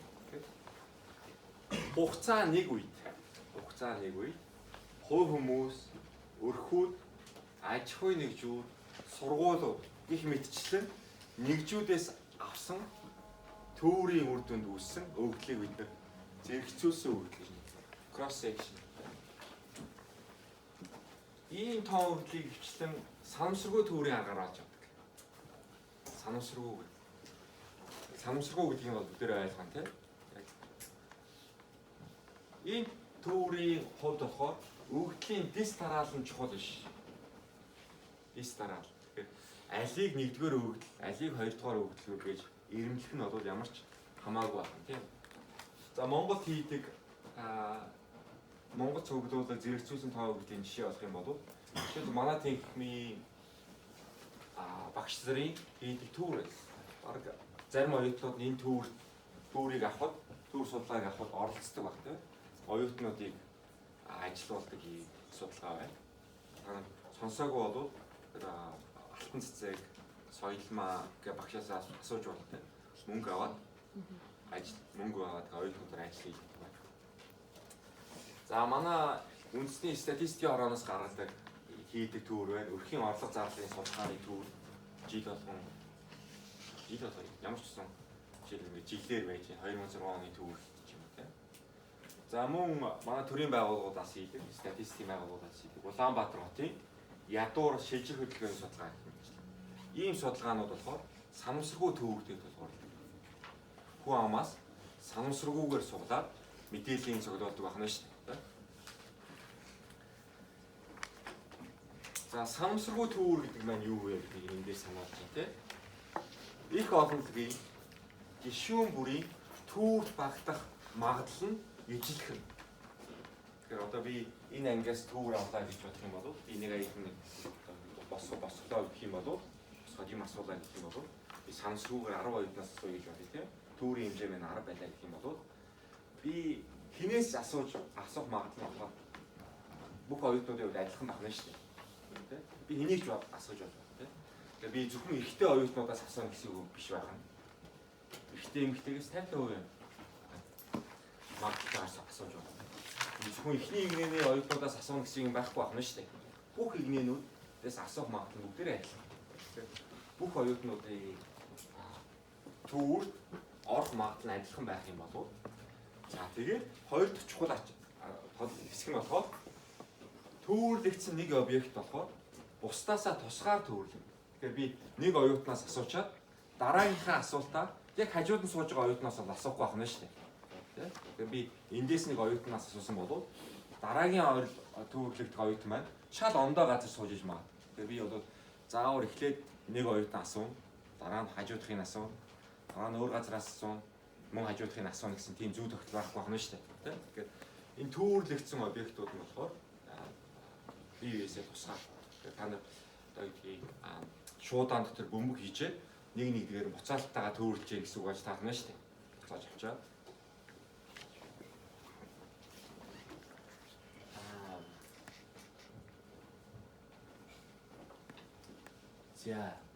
За энэ бол санамсаргүй төвөр тийм. За буцаалтгүй төвөрийг бол мэднэ тийм. Тэгэхээр шуудаан дотор бөмбөг хийжээ нэг бөмбөг сонгож авлаа. Тэр бөмбөгүүдээр нь тоо байгаа гэж бодъё. Дугаар байгаа гэж бодъё тийм. Тэр бөмбөгийнхаа дугаарыг бичиж авчаад би тухайн бөмбөгөө буцааж шуудаараа хийж болно. Эсвэл гаргаж тавьчаад хоёр дахь бөмбөгөө дотроос суулж болно шүү дээ. Тийм. Тэгэхээр буцаалттай гэдэг нь болохоор эхний сугалсан бөмбөгөө буцааж хийчээд дахиад тавьж байгаа суулж авахыг хэлдэг. Буцаалтгүй гэдэг нь болохоор суулж авсан бөмбөгнүүдээ гаргаж тавьчаад дараа нь шинээр бөмбөг суулгахыг хэлж байгаа тийм. За санамсаргүй төвөрл буцаалтайгаар ийм төвөр хийх юм бол тусгаар адил тархалтай үзэгдлүүдийг бол үүсгэдэг. За тэгэхээр тусгаар гэдэг маань юу гэсэн үг юм бэ гэдэг нь independent үл хамааран. Тэгэхээр нэг бөмбөг сонгогдсон бол өөр нэг бөмбөг дагаад сонгогдно гэсэн юм байхгүй байна шүү дээ. Бөмбөгүүд хооронд болохоор биеэсээ сонгогдох магадлал тусгаар. За тэгээд адил тархалтай гэж юм тийм үү? Адил тархалтай. Тэгэхээр бөмбөгийн хувьд болохоор бүх бөмбөгийн хувьд болохоор магадлалын тархалтыг ярьж байгаа шүү дээ, адил тархалт гэдэг. Бүх бөмбөгийн хувьд болохоор магадлалын тархалт нь юу ах вэ? Сонгогдож болно. Сонгогдохгүй байж болно. Тэгээ хоёрхан боломж ойлгохтой байгаа нь шүү дээ. Тэ? Сонгогдох магадлал нь 50%, сонгогдохгүй байх магадлал нь 50%. Тэгэхээр бүх бөмбөлгүүдийн хувьд болохоор энэ магадлалын тархалт адилхан зүйл байна. Энэ магадлалын тархалтын зураад үзэх юм бол эхлээ тэнхлэхдээ нэг дээр нь сонгогдох гэж бичээ.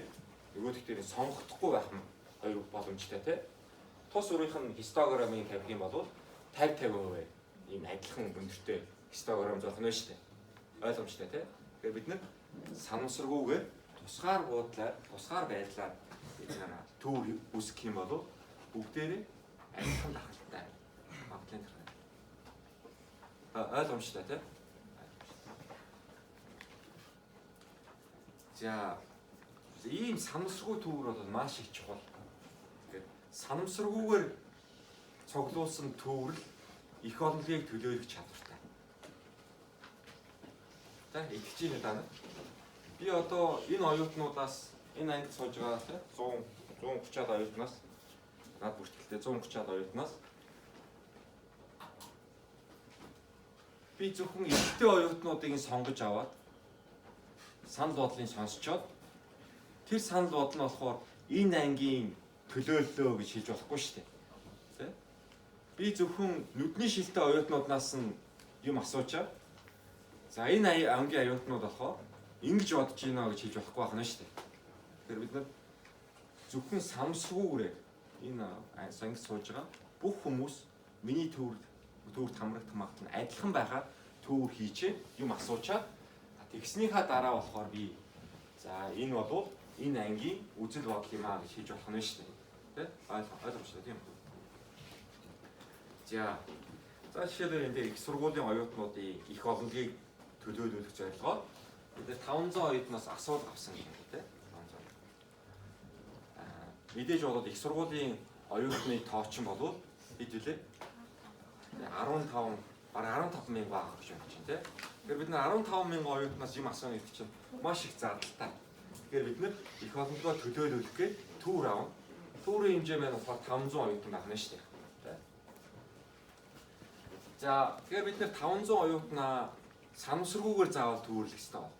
Санамсаргүйгээр. Тэгэхээр бид нар одоо жишээлбэл зөвхөн эдийн засгийн одоо байрнаас гарч ирж байгаа оюутнуудаас 500 оюутнаас төвөр авчаад үүнийгээ бид нар мөсийн оюутнуудын санал бол ийм байна гэж хийж болохгүй байна шүү дээ.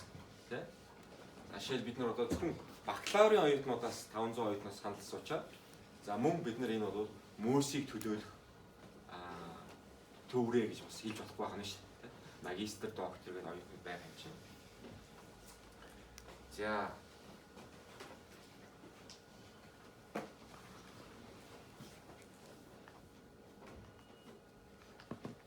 За санамсаргүй төврийн талаар болохоор бид нэр статистикийн магадлалын онд хичээлүүдээр маш их үзсэн байгаа. За зэрэгцүүлсэн хөгжлийн шинжилгээний хувьд тэгэхээр бид нэр энэ хичээлийн хувьд хвчлэн зэрэгцүүлсэн хөгжил ашиглана. Тэгэхээр та нар хөгжлийн төрөл маань болохоор маш тийм танил байх хэрэгтэй. Статистикийн тэр хичээлээс ялгаа нь болохоор бид нэр маш олон хувьсгчдын хувьд цуглуулж авсан юм зэрэгцүүлсэн хөгжөлтэй ашиглана. Тэгэхээр түрүүний жишээгээ санаж байгаа бол цалингийн бид нэр зэрэгцүүлсэн хөгжил цуглуулах нь тийм туршлага, боловсрол, ажлын байран дээр сургалт гэдэг маш олон хувьсгчаа мэдээлэл цуглуулж ажиллах нь шүү дээ тийм. За түүнийгээ бид одоо статистиктэй харьцуулахад хамаагүй илүү боловсронгүй загваруудыг үнэхээр ашиглана. За тоо бодоход бид нэр тооны машин хэрэгтэй. Очиргуул хялбар тоо биш бол бид тооны машин хэрэглэдэг шүү дээ. За тооны машин чинь бол маш олон төрөл байгаа шүү дээ. Тэ? Casio-гийн тооны машин байдаг, тэ? Өөр одоо Hitachi-ийн тооны машин байдаг. За зарим нь гоё ингээд лог мог боддог тооны машин байдаг. Зүгээр зарим нь болохоор зүгээр нэмж ясдаг тооны машин байдаг, тэ? За эконометрикт бид нэр өөрийн гэсэн бас тооны машин маягийн зүйлтэй. За түүнийгээ бид нэр эконометрикийн програм гэж нэрлэдэг. За эконометрикийн маш олон програмууд байгаа. За энэ хичээлийн хүрээнд бид нар болохоор Stata гэдэг програмыг ашиглах юм. За Stata гэсэн програм дээр болохоор энэ тооны машин дээр өгөгдөл яаж хадгалагдж байдгийг гэдгийг харцгаая. Өгөгдөл маань болохоор зэрэгцүүлсэн тоо өгөгдөл. За өгөгдлийн санг болохоор Stata data гэж өргөдөлтөй хадгалтай. DTA. Тэгэхээр та нар DTA гэсэн өргөдөлтөй байх юм бол за энэ бол статагийн өгөгдлийн бааз байна гэж хэлнэ шүү дээ. Дотроо өгөгдөлтөй тийм. За энэ алдартай өгөгдөл байгаа beauty гэсэн өгөгдөл. Beauty гэж юу гэсэн үг вэ? Гоо цэглэний нэртэй юм өгөгдөл. За энд болохоор 871 оны мэдээлэл байна. 871. Гэр бүл болсон. 871 хүн. За энэ хүмүүсүүдийг цагийн цалингийн хэмжээ, цагт хэдэн төгрөгийн цалин авдаг юм бэ гэдэг. Мөн царайлгийнх нь хэмжээ. Царайлгийнх нь хэмжээ. Тэгэхээр энэ хүмүүс болохоор царайлгаа болохоор 5 ангилсан байна. Нэгдүгээрт нь болохоор тасарсан царайлаг хүмүүс. За дараа нь одоо юу гэдгийг царайлаг хүмүүс. Дараа нь дундаж хүмүүс. Дараа нь дунджаас доош гоо. За дараа нь болохоор за та нар юу байна? Өөрсдөө тэр датаар нь хараад яг юу гэж нэрлэж байгааг нь харж байна тийм. 5 ангилсан. За мөн одоо бидний түрүүний ярьсан хичээлүүд байгаа. Боловсролын жил нь хэдвэр анги ус хэдэн жилийн боловсролтой тийм. Хүүс нь байгаа. Ажлын тусгай байгаа гэх мэт шүү дээ. За энэ дээр бол хүүсийг бид нэр female гэдгээр нэрлэсэн байна. Female. Юу гэсэн үг вэ? Эмэгтэй гэсэн үг тийм ээ. Тэгэхээр энэ эмэгтэй бол бинар хувьсгч. За ямар хувьсгч бинар гэдэг вэ гэхээр хоёр утга авдаг хувьсгч бинар гэдэг. Тэгэхээр female гэдэг нь болохоор нэг гэдэг утга авсан байвал юу гэсэн үг байна? Эмэгтэй гэсэн үг байна тийм. За өөр утга авсан байх юм бол за энэ дээр шил 0 гэдэг үгсэн. Тийм бол юу гэсэн үг байж та? Эрэгтэй гэсэн үг байж та юм шүү дээ. Энэ болохоор техник хувьсгч байна. За энэ дээр болохоор below average, above average гэсэн юм хувьсгчуд үүссэн байгаа.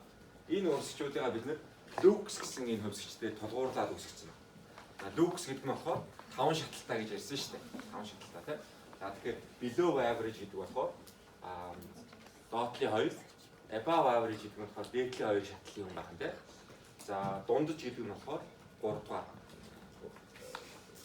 төрлийн юм байна гэж таарч байна. За below average байх юм бол энэ мөн бас бинар хувьсгч 1 гэдэг утга авна. Үгүй бол 1 гэдэг утга авах нь шүү дээ. За томан за статагаар бид семинарын хичээл дээр зарим ангиудтай танилцсан байгаа. Семинар орог ангиуд дээр одоо танилцсан. За тэгэхээр бид энэ дээр статагийн тооны машин дээр тийм beauty гэж бичгэнэ шүү дээ. Use гэдэг нь юу гэсэн үг вэ? Хэрэглэх юм. Тэгэхээр бид нэр стата дээр beauty гэдэг өгөгдлийн санг хэрэглээ гэдэг команд өгчий. За дараа нь болохоор describe гэсэн тайлбарлаа гэсэн үг байна шүү дээ. This гэж бичдэг юм. Команд нь this гэсэн. За тэгэхээр энэ болохоор шууд ийм үр дүн гаргаж ийн хүснэг. За энэ болохоор тэгээд бид нар бол өгөгдлийн beauty гэдэг өгөгдлийн сангаас өгөгдөл дараах өгөгдлүүд байна. 871 үзэгдэлтэй 9 хувьсгчтай. Variables гэсэн байна.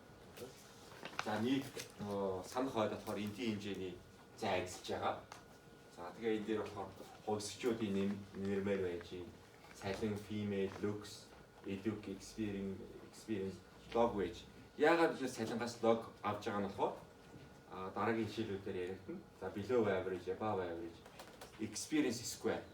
За яагаад бид туршлагаас бас юу те experience-ийг төвшнгөөр нь оруулснаас гадна яагаад квадрат дэвшүүлж оруулж байгаа нь бас энэ хичээлээр бас яригдана.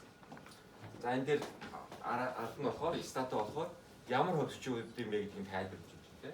Цалингийн цагийн цалин эмэгтэй байх юм бол 1 гэдэг утга авна.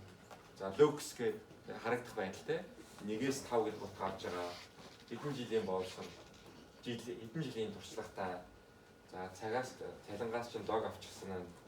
За энэ above average гэдэг бол за тэгтээ нэгтэй тэнцүү 1 гэсэн байна те. Хэрв if гэдэг нь болохоор хэрв гэсэн үг тийм үү? Хэрв looks гэдэг хувьсгч чинь болохоор 2 болон түүнтэй тэнц 2 болон түүнээс бага байх юм бол бид нар бол юу авах юм? Above average, below average тийм. 2 болон түүнээс доош байх юм бол below average 2 хувац юм шүү дээ. Тэгэхээр доошоо болохоор 1 гэж байгаа. 2 гэж байгаа. 3 нь байхгүй мэн тий. За 3 нь болохоор дунджаараа байгаа юм байна. За дараа нь болохоор бидний above average 4 5 оноо авсан хүмүүс байна шүү дээ. Энэ ажлыг хийсэн хүн маш хэцүү ажил хийж тийм үү? Хүмүүсүүдийг царайлаар нь үнэнгээд 5 ангилстай байгаа нь шүү дээ. Нэг хүн сууж байгаа.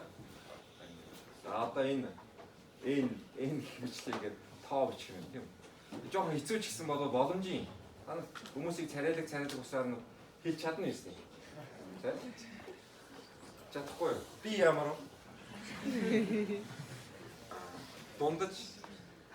дундчаас дээш, дундчаас доош хийж чадахгүй юу? Та нар бодлоо ярьж байгаа. Хийж чадна гэж. За яг тоогоо харьяа гэх юм бол list гэдэг команд list. List. За энэ болохоор эхний 15 хүнийг нь харьяа гэж хэлж байгаа. За тэгэхээр list гэсэн команд өгөнгүүд и стата болохоор дараах нэг хэлийг өгч юм тийм 15 хүн байна. За эхний хүний цалин болохоор 573. За эхний хүн бол ямар хүн байх вэ? Эмэгтэй хүн байх нь. Дунджаас дээш боловсрол нь 14 жил, туршлага нь 30 жил. За цалингаас нь логарифм авсан зүй. За below average нь 0 тийм чинь сайн царайлаг юм шүү дээ. Above average нь болохоор 1. За дараа нь болохоор experiences туршлагаас нь 30 жилээс калдраар авчихаар 900 гэж тийм. За тэгэхээр энэ дээр манай стата дээр болохоор 571 хүн маань ингээд доошоо хийж явах нь шүү дээ. Тэгээ энэ дээр болохоор зөвхөн ихний 15 хүнийг нь харж байна.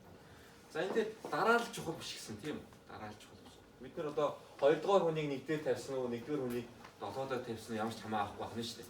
Тус мөр болгоно 1 хүнийг илэрхийлнэ. Яаж дугаарсан нь бол нэг хамаа авах.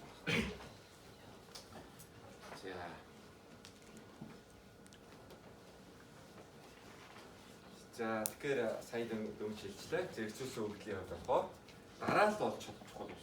Эхний ярьж байгаа зүйл. Дарааллыг бид самсруу хольж болно. Тэглээгээд юу ч өөрчлөгдөхгүй. Угаасаа нэр нь байхгүй юм чинь. Аагаас нь Б-ийг нь бодож хисаагаагүй.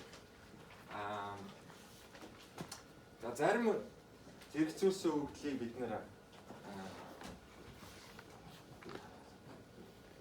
өгөгдлийн нэгжийг нь контрол скоо болоо тритмент гэдэг хоёр хувааж үүсгэсэн тийм өгөгдлөөс авсан байдаг.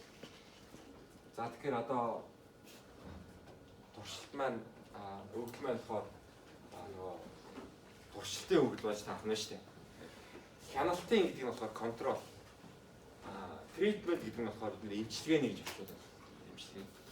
Тэгэхээр энэ нь болохоор мэдээж одоо нөгөө өөр салбаруудаас орж ирсэн нэг том юм тийм тритмент гэдэг нь. Тэгэхээр ангаахын салбар дээр бол энэ жишээ маш их хэрэглэгддэг. Эмийг шалгахтаа болохоор баахан өвчтнүүдийг та нар одоо бүгдээр өвчтөн байлаа гэж бодъё тийм. Бид яадаг вэ гэхээр өөрсдийнхөө хийсэн шинэ эмийг нэг юу эм үүсгэн. За хоёр дахь төрлийн эм нь болохоор пласибо гэж. Ямар ч нөлөөгүй тийм эм үүсгэн. Харагдах байдал нь бол яг адилхан. Тийм. За тэгээ би энэ ангийг санамсаргүйгээр хоёр бүлэгт хуваагаад нэгийг нь болохоор тритмент, эмчилгээний бүлэг. Тэ? Жинхэнэ миний зохиосон эмийг уух хэрэгтэй хүмүүс болгоно. За нөгөөх нь болохоор контрол групп. Миний одоо ямар ч үйлчлэгээгүй булхны эмийг уух гэж байгаа хүмүүс байна шүү дээ.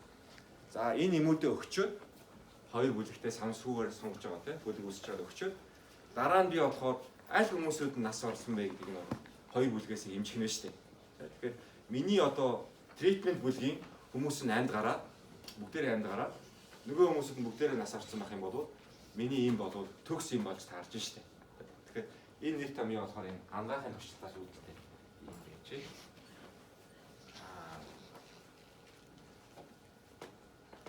За тэгэхээр зарим төрлийн зэрэгцүүлсэн өгөгдөл болохоор ийм туршилтын үр дүнд үүссэн үр дүн байгаа. За гэхдээ бидний түрүүн ярьснаар нийгмийн ухаанд бол ийм туршилтын өгөгдөл маш ховор. За жишээл саяны жишээн дээр болохоор бид нар ердөөл энэ харагдах байдал, цалин болон бус төвшөлтийн мэдээллийг хүмүүсээс л бол цуглуулж авсан шүү дээ. Түүнээс бид нар бол хүнийг аваад нүрийг бодож байгаа гой болгож байгаа гэж яагаагүй шүү дээ. Тэ? Царайлаг үгүй нь шийдэв. Тэгэхээр бид нар ямар ч тийм контрол тритмент бол хийгээв. Тэгэхээр ийм төвштэй үг. За дараагийн төрлийн болохоор хугацаанд цуглуулж байгаа.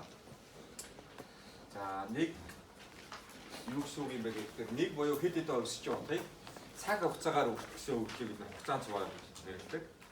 За жишээлбэл одоо хүүний хувь байж, инфляц байж, ажилгүйдлийн түвшин гэх мэт үзэгдлүүдийг өсгчүүдийг бид нэр цаг хугацаагаар өгдөг.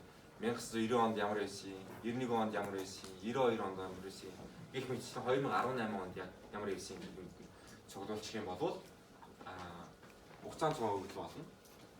За ийм өгөгдлийн онцлог нь болохоор дис дараалал маш чухал. Одоо хин 1-р үзэгдлээ 2-р үзэгдлээ гэдэг нь болохоор маш чухал болж таарч. Тэгэхээр бид нэр 2017 оны ажилгүйд болоод 2018 оны өмнөд болсон шүү гэдэг үг. За тэр дис дарааллыг нь хадгална гэсэн. Холчиж болохгүй байна шүү дээ. За өөр нэг зэрэгцүүлсэн өгөгдлөөс ялгаа нь болохоор ийм хамаарал нь өгдөөд хоорондын хамаарал. Тэгэхээр түрүүний 571 хүний чинь бид нэр яаж үүсгэсэн бэ гэхээр бид нэр санамсаргүйгээр суулж үүсгэсэн шүү дээ. Нийт хүмүүхэн амаасаа 571 оныг санамсаргүйгээр сонгож үүсгэсэн. Тэгэхээр нэг хүнийг сонгосон болоод нөгөө нэг сонгосон хүнтэй ямар ч хамаарал байхгүй. Хамаарал байхгүй тийм. За хугацаанд цуглаад болохоор үзэгдлүүд хоорондоо хамааралтай.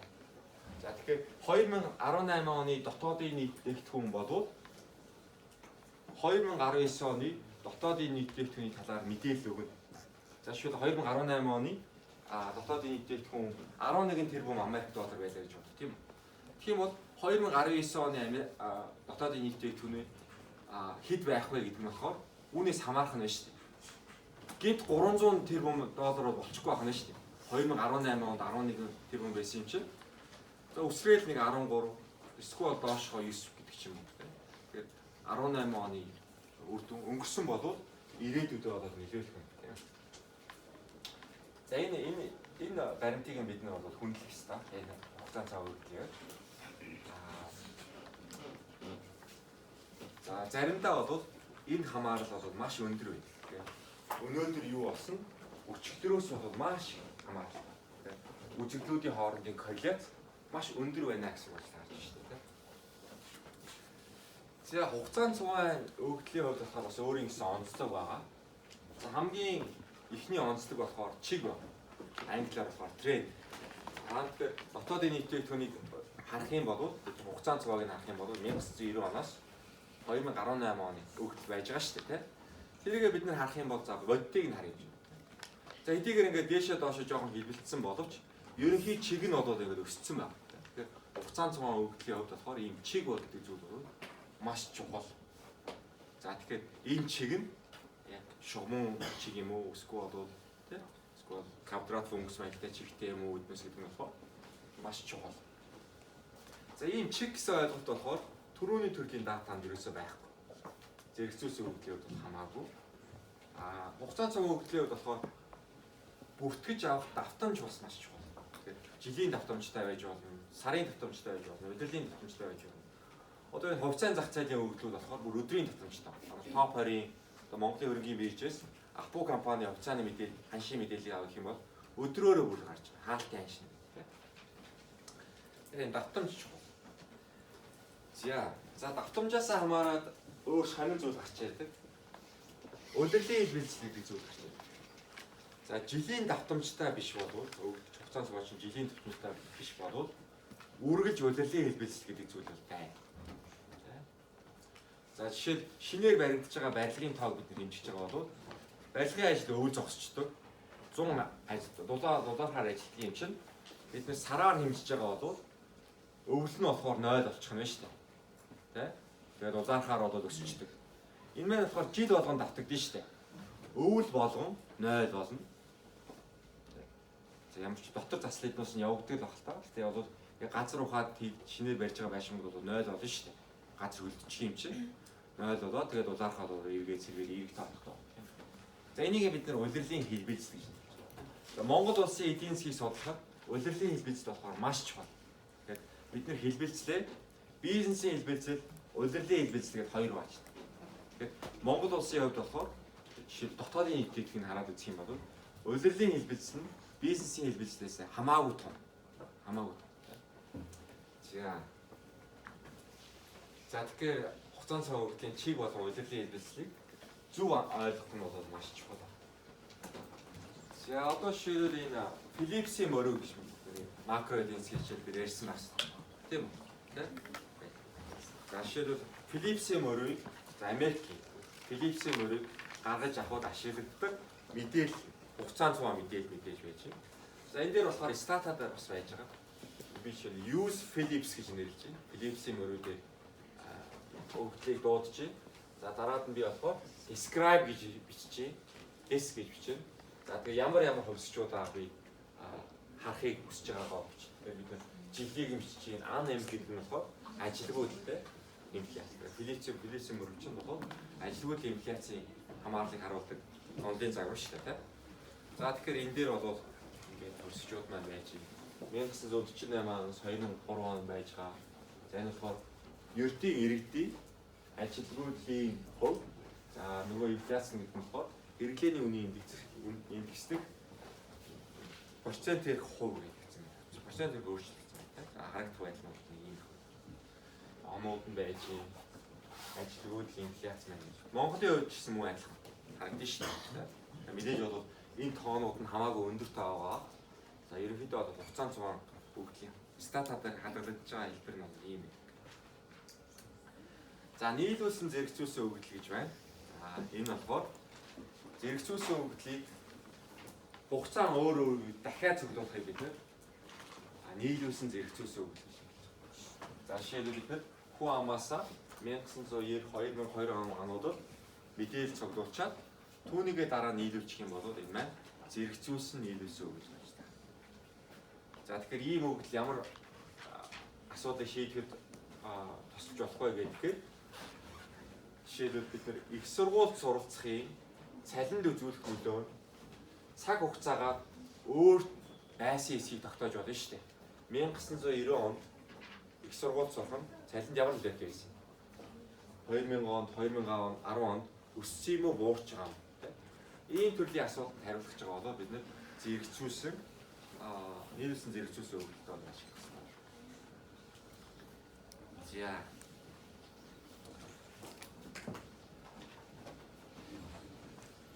За энэ тохиолдолд болохоор зэрэгцүүлсэн өгөгдөл маань болохоор 10 жилийн зайтай болоод хийж чинь тийм үү? 1990 он, 2000 он, 2010 он. Тэгэхээр 1990 оны төвөгт хамрагдсан хүн жишээлбэл 2000 оны төвөгт хамрагдах магадлал нь маш бага. Санамсаргүйгээр төвөрлж байгаа учраас тийм үү? За эсвэл бүр 3 төвөгт дараалуулаад хамрагдчих магадлал бол маш бага. Мэдээж хамрагдчих болно тийм үү? Тийм тохиолдол байж болно шүү дээ. Тэгтээ бол заавал бол хамрагдах албагүй байна. За энэ төрлийн өгөгдлийг бид нэр интервенцийн судалгаанд ашигладаг. За жишээлбэл одоо бид нэр хог шатаагцыг нэг дүүрэгт байж байгаа гэж байна тийм. За тэгэхээр бид нэр дүүргийн орон сууцнуудын үнийг орон сууцны шинжтэй нэг хэдэн өрөөний хэдэн метр квадратын автобусны буудалтай хэдэн километрийн зайтай мэтлэн 100 орон сууцны мэдээлэл цуглуулсан байлаа гэж байна тийм. За дараа нь болохоор тухайн дүүрэг хог шатаагцыг ингээд шинээр барьчихсан байна. За дараа нь тэгэхээр бид төрний дараа нь дахиад 100 орон сууцны борлуулалтын мэдээлэл цуглууллаа гэж бодъё л да. Дахиад одоо борлуулалтын үн хэдэн метр квадратын хэдэн өрөөний те автобусны бодлоос хэдэн километр зайтай гэдэг ийм цуглуулчаад одоо бид энэ хоёр мэдээлэлээ бол нийлүүлж зэрэгцүүлсэн тоон мэдээлэл нийлүүлэх юм шүү дээ. Ийм мэдээлэл дээр тулгуурлаад бид нар юу хийж болох вэ гэхээр бидний шинээр барьсан хог шатаагцыг энэ дүүргийн орон сууцны борлуулалтын өмнө нөлөөтэй байсан уу үгүй юу гэдгийг тогтоож байна. Тэгэхээр зэрэгцүүлсэн нийлүүлсэн зэрэгцүүлсэн өгөгдлийг зорилго нь болохоор ямар нэгэн интернет, интервенц бодлогын өөрчлөлтийн нөлөө болоод тогтоох зорилготой. За бидний энэ хугацаа ингээд дууссан учраас дараагийн хичээлээр үргэлжлүүлж байна.